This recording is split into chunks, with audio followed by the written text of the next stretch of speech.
Welcome to the Untangling Prayer Podcast. I'm Rachel Wojo, and I'm so glad that you have joined me today.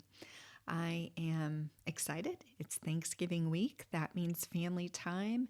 And I think one of the hardest things about Thanksgiving is recognizing that sometimes we just don't feel like being thankful, giving thanks, because our circumstances are hard. And I have endured a lot of those years. I will say that it's easy for me to take a little bit of a look back right now because our family is not in any super hard circumstances or extreme circumstances. But I have to be honest with you. There have been times where it has been really hard. And so everyone around me was maybe talking about having a grateful heart or hashtag blessed and all that good stuff. And I wasn't really feeling it. And I just want you to know if you're not feeling very thankful, then you're not alone and you're not failing spiritually. And there is something that can be said about this. So we're going to explore how to approach hard seasons when we're not feeling grateful. I think the biggest thing that I want to talk about today is that gratitude in hard places is not manufacturing some kind of feeling. It is about anchoring ourselves in the truth of what we know about God's character and who He is. Even when the circumstances scream otherwise, even when the circumstances are challenging beyond measure. Before we dive in, I want to make sure that you know about the Praying the Promises of God prayer journal. That journal has been so pivotal for so many people in this season. And it's really just hanging on to God's faithful promises. When you find yourself struggling to be thankful, then holding on to His promises is so important. You can get a free sampler at promisesprayerjournal.com, and I'll leave that link in the show notes. And so I want to talk now about what does it look like when life is hard and you're struggling to find gratitude. How do you give thanks when you don't necessarily feel thankful? I think Thanksgiving can sometimes feel like a performance. And I never want that. I want sincere thanks to be a part of my heart and who I am. But I want you to also know that you don't have to be the world's most spiritual person in order to give thanks. Gratitude isn't a feeling, it's a decision to acknowledge who God is. And I think that's the coolest part about it is that it doesn't matter how much you have. It doesn't matter your challenging circumstances or where you're coming from. Biblical Thanksgiving isn't about us. It's about God and His faithfulness and how He invites us to choose a grateful heart, to make that decision to be grateful. So I want you to think of, in the New Testament, there are multiple examples of gratitude, and we'll look at one of those. But for this question in hard spaces, it's am I failing spiritually if I can't feel thankful right now in this moment? That was the question that came in. Am I failing spiritually if I can't feel thankful right now? And I just want you to know that your spiritual failure is not the question or the issue or something you should even really feel like you have to consider in this moment. If you can take your eyes off of yourself and fix them on the Lord, fix them on Jesus, then I know that you're going to experience a shift in your feelings. Maybe not right away, but you will experience that. So if we look at Habakkuk, as a minor prophet in Habakkuk 3, his whole nation was being invaded. He's in a terrible place. People are starving. There's complete devastation everywhere. They have been at war, and they've been at war so long that everything is devastated.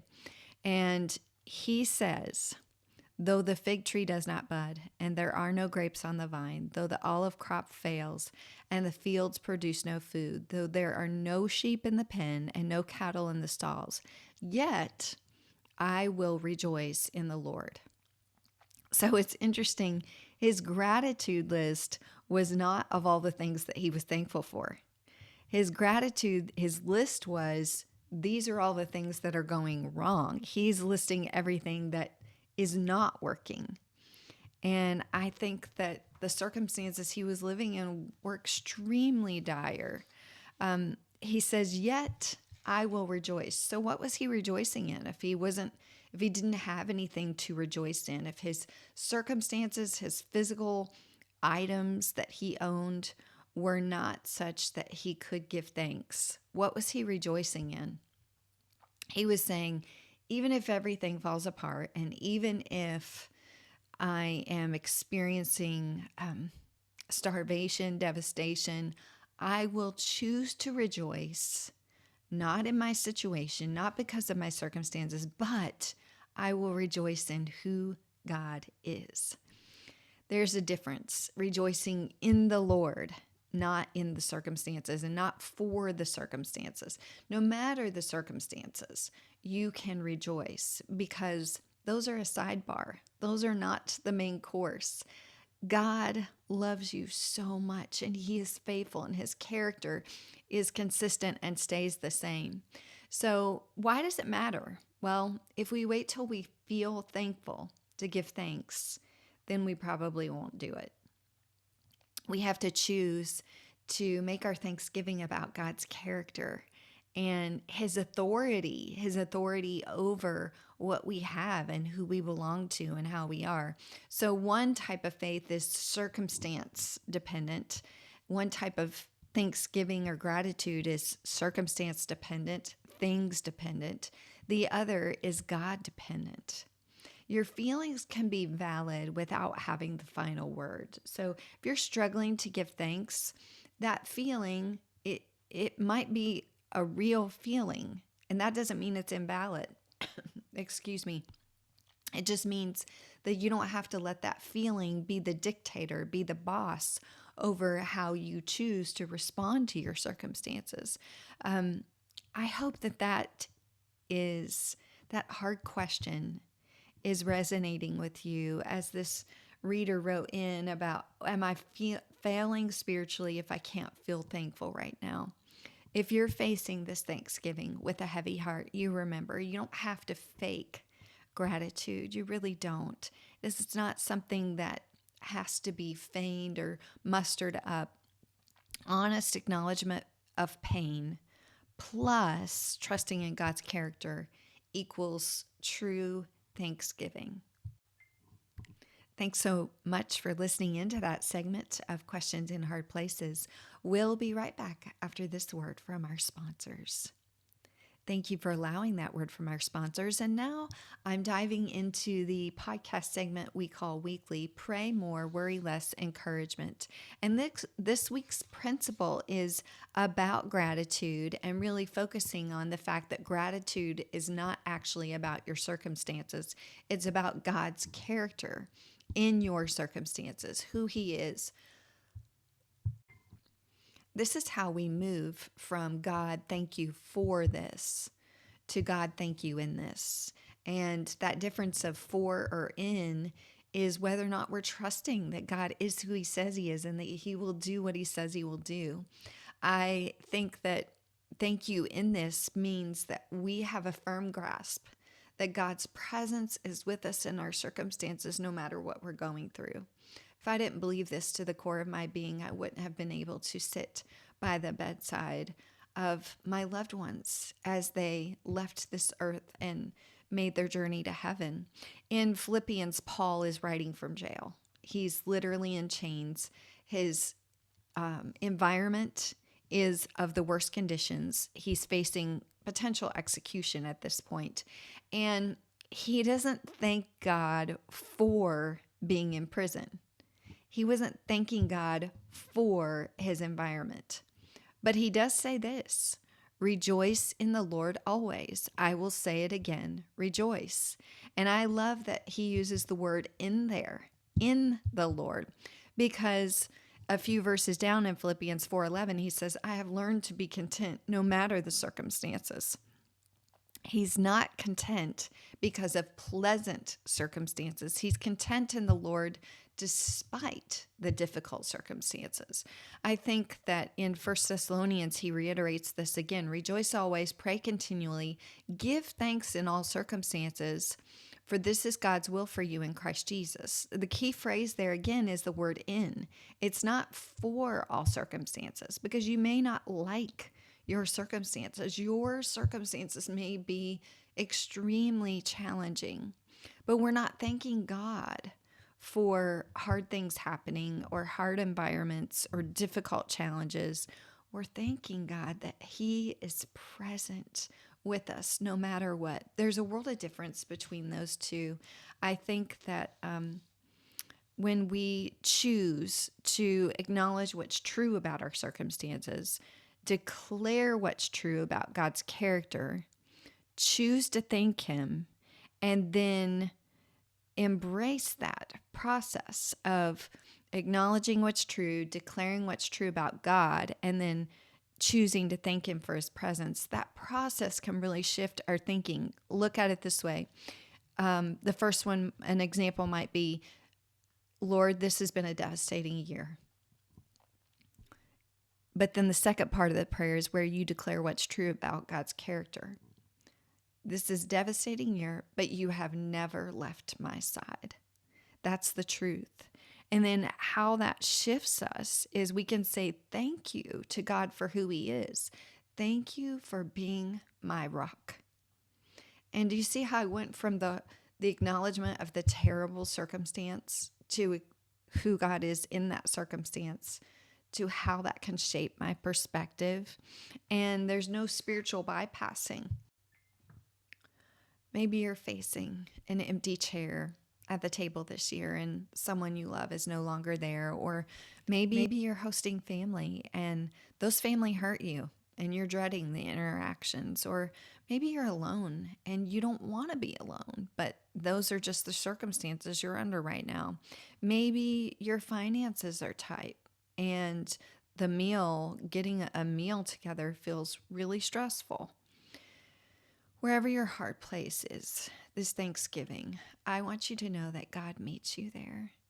He's met me time and time again in the hard places, and I know He will meet you too. And you don't have to pretend that everything is okay. You can just acknowledge, God, I'm so glad that you are here with me. And this kind of gratitude, this kind of decision making in relying in His presence leads to a deeper trust. You can bring that honesty and that heaviness to the Lord. And your thanksgiving, your heart, your gratitude is built on something that's more solid than just your circumstances, which will change time and time and time again. I wanted to share this answered prayer story as I was reflecting back earlier this week on our family's journey when my children were small, and we had a lot of needs with the children and with Taylor's special needs. And there was a season where our budget was really tight. In fact, for many years, it was really tight, extremely tight. And we were careful with our money. We were careful about how we spent money for the children, but we lived in an older house and we had older appliances and vehicles, and things just broke. I mean, there just were times where things didn't work the way they were supposed to. And I remember with our oven, when we moved in our home, it was the oven that was in our home, the stove and oven combo. And the stove was electric and it worked okay. But the bigger issue was the oven. The oven was very inconsistent in temperature. And I would try everything, adjusting, trying to get it, this temperature, that temperature, raise it up a little, lower down a little. It just was inconsistent. And so many times things that I baked would turn out wrong. And I thought I was a terrible baker. And that wasn't the case at all. It was just the oven. Eventually, it went out completely. And the stovetop was still working, but the oven did not work. And so we had to use the the stove only. We had no oven. And when you have a lot of little children, it can be challenging not to be able to put something in the oven and leave it and just watch them rather than having to constantly work on the stove. And I just remember that there was a friend of ours who found out that we had this oven issue, and she worked for a doctor's office who chose a family every year to put their money together and bless this family in need. They always looked for specific families. And so that year, without telling us, they chose our family to bless, and they went and bought a brand new stove for us and had it installed. And I just remember this broken oven was like a symbol of God's faithfulness to me because I felt like He had supplied. And I'll be honest, when I stood looking at that stove in that little small square kitchen, I I just was in shock at how God had provided and how gracious He was. But I think bigger than that now, as I look back, I can see the thread that God was faithful even when we didn't have the oven.